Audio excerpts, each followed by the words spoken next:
आए हुए सभी भाइयों बहनों, माताओं, बुजुर्गों, बच्चों, आप सब लोगों को मेरा नमस्कार, सबको मेरा प्रणाम, सबको मेरा क्रांतिकारी जय भीम।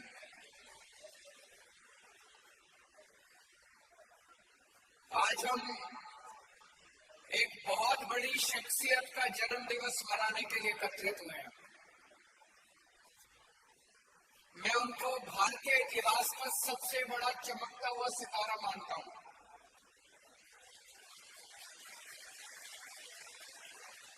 भारत ने बहुत बड़े बड़े महापुरुषों को जन्म दिया। उनके बाकी महापुरुषों की पूरी इज्जत करता हूं, लेकिन उन सबके अंदर सबसे बड़ा चमकता सितारा मैं बाबा साहब अम्बेडकर को मानता हूं।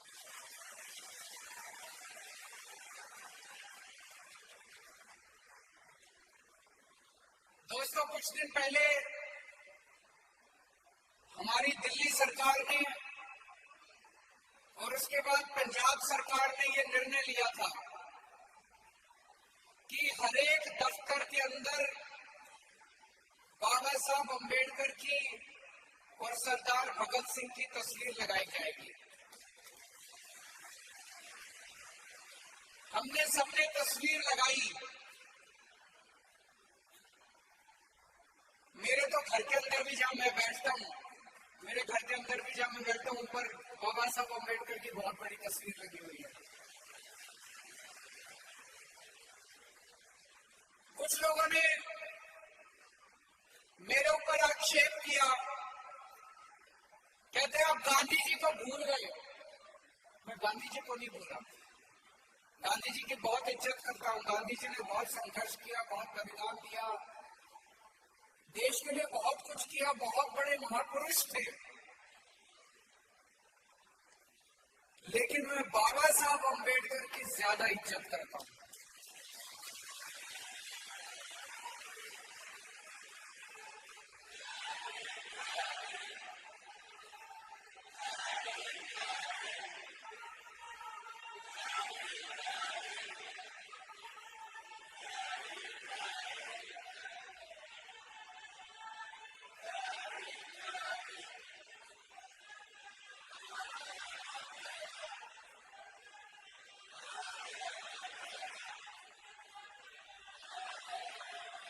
इसका मतलब ये कतई नहीं है कि महात्मा गांधी जी की इज्जत में हमारी कोई कमी है, लेकिन मैं बाबा साहब अम्बेडकर की ज्यादा इज्जत क्यों करता हूं, ये मैं आपको 2 मिनट में बताना चाहता हूं। बाबा साहब अम्बेडकर जिस पृष्ठभूमि से आए, जिस बैकग्राउंड से आए, एक बहुत गरीब परिवार में उन्होंने जन्म लिया। मैंने उनकी जीवनी को कई बार पढ़ा है, कई चीजें तो रट गई है मेरे को, और जो मैं जहां मेरे को मौका मिलता है मैं ये बातें बार बार करता हूं, क्योंकि इन बातों को सुनने से आज की पीढ़ी को प्रेरणा मिलती है कि ऐसा भी एक शख्स था जिसने अपने जीवन के अंदर इतना संघर्ष किया था।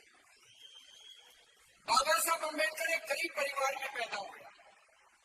मध्य प्रदेश के अंदर एक गांव में एक बेहद गरीब परिवार में, महार जाति के परिवार में पैदा हुए। स्कूल जाते थे, स्कूल में अपनी टाट लेके जाते थे, वो बोरी लेके जाते थे। क्लास के बाहर बिठा दिया जाता था। क्लास अंदर चल रही है, टीचर अंदर है, बच्चा बाहर है, वो पढ़ाई कैसे करेगा? सोचने वाली बात है, वो पढ़ाई कैसे करेगा?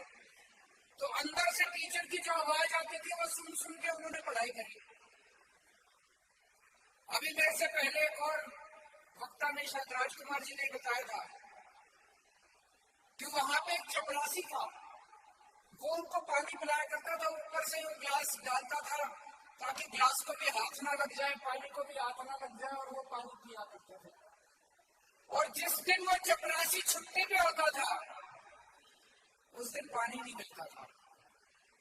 तो बाबा साहब अम्बेडकर ने किताब में लिखा है, नो पेयर नो वाटर, चपरासी नहीं तो पानी नहीं। उस दिन वो बिना पानी के उनको गुजारा करना पड़ता था। अब सोच के देखो, कोई और इंसान अगर होता और छोटा सा बच्चा, नन्हा सा बच्चा, इतनी तकलीफों के बाद वो तो घर जाके बोलता मेरे को स्कूल नहीं जाना, मैं नहीं जाता स्कूल। बोलता कि नहीं बोलता? माँ बाप ही नाम कटा देते कि कहाँ तू बेकार में स्कूल में टाइम खराब कर रहा, घर में ही रहे, थोड़ा काम धंधे में काम कमाएगा, दो पैसे लेके आएगा, कहाँ तो स्कूल में। उन्होंने शिक्षा नहीं छोड़ी। कुछ तो उनका पिछले जन्मों के संस्कार होंगे, उन्होंने शिक्षा नहीं छोड़ी, पढ़ते रहे पढ़ते रहे पढ़ते रहे। और वो लड़का एक गरीब परिवार से उठ के अमेरिका की कोलंबिया यूनिवर्सिटी में चला गया।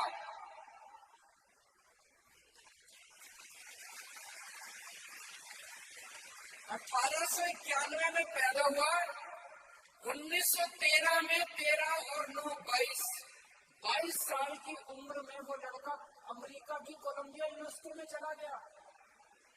आज तो आपको कम से कम इंटरनेट तो है, इंटरनेट पे आप गूगल सर्च मार सकते हो, कोलंबिया यूनिवर्सिटी पता कर सकते हो, कोलंबिया यूनिवर्सिटी का फॉर्म ले सकते हो।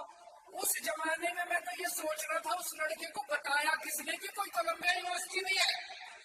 किसने बताया होगा उनको? मैं तो ये सोच के दंग रह गया, फॉर्म कहां से आया होगा?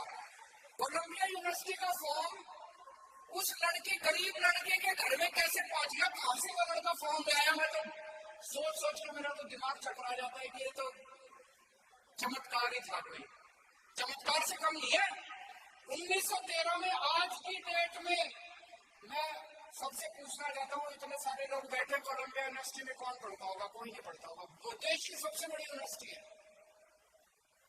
1913 में, आज से 100 साल पहले, वो लड़का पता नहीं कहां से फॉर्म लाया, फॉर्म भर दिया, फॉर्म भर के स्कॉलरशिप ले ली, वजीफा ले लिया, और फिर वो पता नहीं कोलंबिया पहुंच गया, अमेरिका पहुंच गया।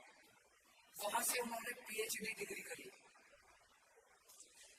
फिर उन्होंने 1915 में एक पीएचडी से उनकी जो अंदर सीखने की इच्छा थी, एक पीएचडी से पूरी नहीं हुई। उन्होंने कहा मैं दूसरी पीएचडी और करूंगा, और दुनिया की दूसरी सबसे बड़ी यूनिवर्सिटी से करूंगा। वो लंदन पहुंच गए।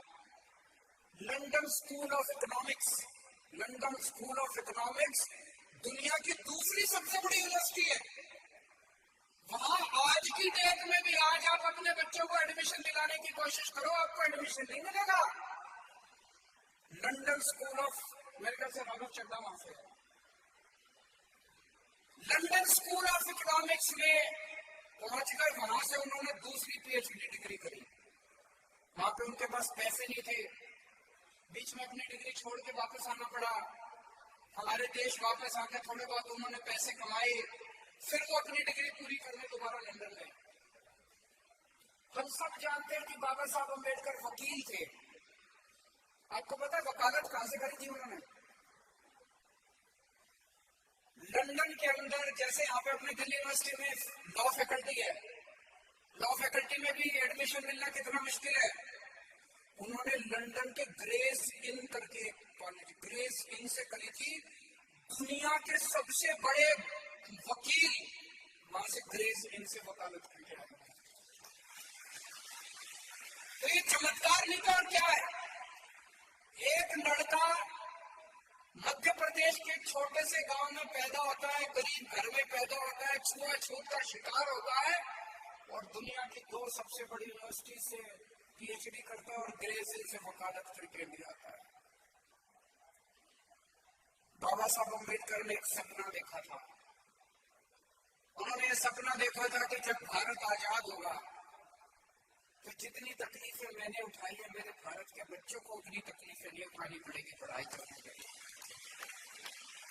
देखा था कि नहीं देखा? उन्होंने सपना देखा था कि गरीबों के और दलितों के बच्चों को अच्छी शिक्षा मिलेगी। उन्होंने सपना देखा था कि आजाद भारत के अंदर सरकारी स्कूल, जहाँ की सरकार पैसे लगाती है, सरकारी स्कूलों की हालत अच्छी होगी, और सरकारी स्कूलों के अंदर सबको बराबरी की शिक्षा मिलेगी। अमीरों को बच्चों को भी, गरीबों के बच्चों को भी, चाहे अमीर पैदा हो चाहे गरीब पैदा हो, सबके बच्चों को अच्छी शिक्षा मिलेगी, सरकारी स्कूल में मिलेगी। और इन बदमाशों ने क्या करा?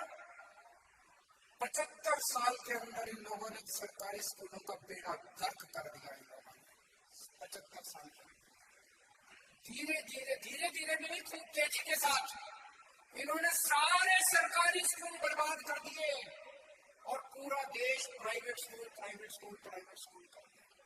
पूरे देश में प्राइवेट स्कूल। तो अगर आपके पास पैसा है तो अपने बच्चे को प्राइवेट में भेजो, और अगर आप गरीब हो तो मजबूरी में अपने बच्चे को सरकारी में भेजो। सरकारी स्कूल में पढ़ाई नहीं होती थी, सरकारी स्कूलों का बेड़ा गर्क था, मजदूर का बच्चा मजदूर बनता था, अमीरों के बच्चे अमीर बनते थे। बचपन से ही अमीरी और गरीबी इस देश के अंदर तय होने लग गई थी। गरीबों के बच्चों का कोई भविष्य नहीं था, अमीरों के बच्चों का भविष्य बच गया था।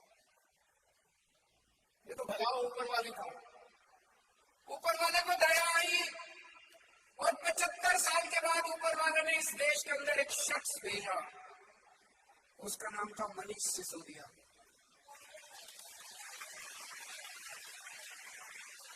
75 साल के बाद ऊपर वाले ने एक शख्स भेजा, मनीष सिसोदिया। सवेरे 6 बजे उठ के मनीष सिसोदिया सरकारी स्कूलों का एक दौरा करने के लिए निकल जाता है, इंस्पेक्शन करने के लिए। भाई साहब 5 साल के अंदर दिल्ली के सरकारी स्कूलों का काया पलट दिया। पलटा कि नहीं पलटा? सरकारी स्कूलों का काया पलट दिया। आज हम कह सकते हैं कि बाबा साहब अम्बेडकर का सपना दिल्ली के अंदर पूरा हो रहा है। आज अमीरों के, मेरे को पता चला, एक सेंट कोलंबस स्कूल बहुत बड़ा स्कूल है। एक सरकारी स्कूल में मैं गया, मैंने बच्चों को कहा, मैंने कहा भाई कौन कौन किसके, मुझे पता चला कि प्राइवेट स्कूलों के कई बच्चे अपने नाम कटा के सरकारी स्कूलों में एडमिशन ले रहे हैं। सरकारी स्कूलों में अब इतनी फैसिलिटी हो गई है कि प्राइवेट स्कूलों में भी नहीं है। तो मैंने क्लास में पूछा भाई कौन सा बच्चा कौन से स्कूल से आया, प्राइवेट से नाम कटा के कई बच्चों ने हाथ उठाए। मैंने एक बच्चे को कहा कौन से स्कूल से आए? वो बच्चा बोला सर सेंट कोलंबस स्कूल से। सेंट कोलंबस दिल्ली का सबसे बड़ा प्राइवेट स्कूल माना जाता है। सेंट कोलंबस स्कूल से नाम कटा के वो बच्चा, उसके पेरेंट्स ने उसको सरकारी स्कूल में भर्ती कराया है। तो बाकी देश में तो बुरा हाल है, सरकारी स्कूलों का आज भी बुरा हाल है। लेकिन आज मैं कहता, 75 साल के बाद भी उन्होंने बाबा साहब का सपना पूरा नहीं करा। आज मैं कहना चाहता हूं, बाबा तेरा सपना अधूरा, केजरीवाल करेगा पूरा।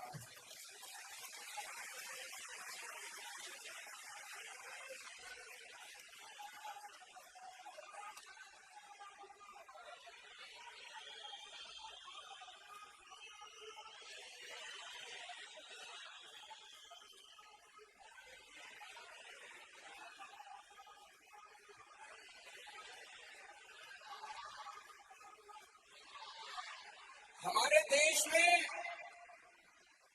कई राष्ट्र विरोधी ताकतें हैं जो इस देश को आगे नहीं बढ़ने देना चाहती।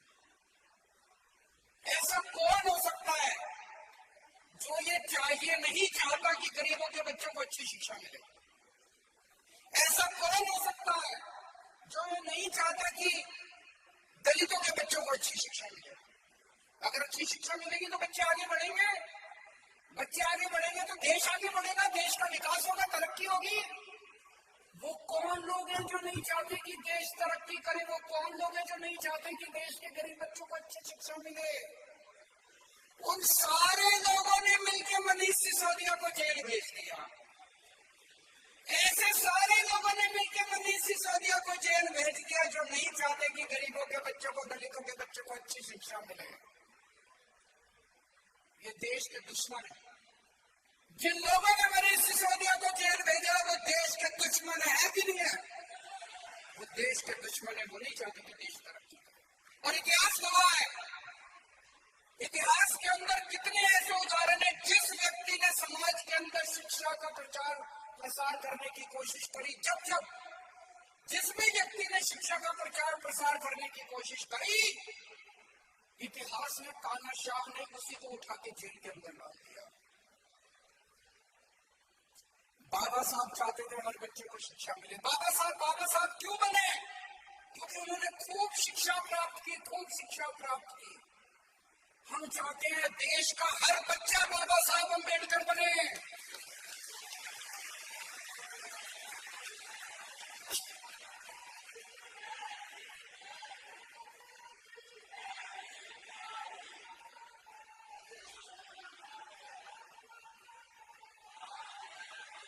हम चाहते हैं हर बच्चा बाबा साहब अम्बेडकर बने। और मैं ये सोच रहा था, इन बदमाशों से एक बाबा साहब अम्बेडकर नहीं बनता जा रहा। अगर सारे बच्चे बाबा साहब अम्बेडकर बनेंगे तो इन सबको राष्ट्र विरोधी ताकतों को देश छोड़ के जाना पड़ेगा। जाना पड़ेगा कि नहीं पड़ेगा? अभी मुझे बहुत अच्छा लगा, कई सारे बच्चे आए थे स्टेज पे। एक स्कीम हम लोगों ने चलाई थी, जय भीम मुख्यमंत्री प्रतिभा विकास योजना। जो बच्चे इंटेलिजेंट हैं, 12वीं के बाद इंजीनियरिंग में, मेडिकल में जाना चाहते हैं, या और किसी में, बैंकिंग में, रेलवे में, या ग्रेजुएशन के बाद IAS IPS के दूसरे पेपर देना चाहते हैं कंपटीशन के। आजकल कंपटीशन का जमाना है, उनको कोचिंग करनी पड़ती है। कोचिंग बड़ी महंगी हो गई। तो हमने ये तय किया भाई कोचिंग करने के जो पैसे आपके लगेंगे वो सरकार देगी। आपको ये जान के ताज्जुब होगा, इन राष्ट्र विरोधी ताकतों ने ये योजना भी बंद करा दी। अभी कई बच्चे आए थे, उनको भी हमने वो दिया है, उन बच्चों को उसका लाभ हुआ उस योजना पर। पिछले कई महीनों से इन बदमाशों ने वो योजना बंद करा दी। पर चिंता मत करना, जब तक केजरीवाल जिंदा है किसी की औकात नहीं है कुछ करने। 1 महीने में योजना दोबारा चालू करा दूंगा। मैं लगा हुआ हूँ। कई लोग मेरे पास भी आए हैं, कई अड़चने पैदा कर रहे हैं ये लोग। 1 महीने के अंदर आज से करा देंगे कि नहीं करा देंगे? 1 महीने के अंदर आज से इस योजना को दोबारा चालू करेंगे। हम चाहते हैं आपके बच्चे बड़े होकर IAS बने, IPS बने, रेलवे में जाएं, बैंकिंग में जाएं, खूब तरक्की करें। आपकी भी तरक्की करें, देश की भी तरक्की करें, अपने परिवार की भी तरक्की करें। हमने बाबा साहब अम्बेडकर के जीवन के लिए एक स्पेशल कोर्स सारे सरकारी स्कूलों में चालू किया है, जिसमें उनके जीवन के बारे में पढ़ाया जाता है। जैसे जितनी बातें मैंने अभी बताई कि बाबा साहब कैसे कोलंबिया गए, कैसे दिल्ली, लंदन स्कूल ऑफ, उससे जान के अच्छा लगा कि नहीं लगा? प्रेरणा मिलती है कि नहीं मिलती? हर आदमी को लगता है यार मैं भी ऐसे करूं, मेरे बच्चे भी ऐसे करें। तो बच्चों को प्रेरणा देने के लिए हम लोगों ने बाबा साहब के जीवन के बारे में पढ़ाने के लिए सारे सरकारी स्कूलों में हर क्लास के अंदर सिलेबस चालू किया है। मुझे बेहद खुशी है आज इतनी बड़ी संख्या के अंदर आप सब लोग यहाँ पे इकट्ठे हुए। आज सुबह से मैं कई कार्यक्रमों में जा चुका बाबा साहब अम्बेडकर के, और कई कार्यक्रमों में भी और भी जाना है। लेकिन बड़ी खुशी मिलती है जब मैं देखता हूँ कि आज आजादी के 75 साल बाद भी बाबा साहब अम्बेडकर के जीवन को लेके कितना लोगों के अंदर उत्साह है, उनके संदेश को लेके कितना उत्साह है। एक बार फिर से अंत में सब लोग जोर से नारा लगाएंगे, जय भीम, जय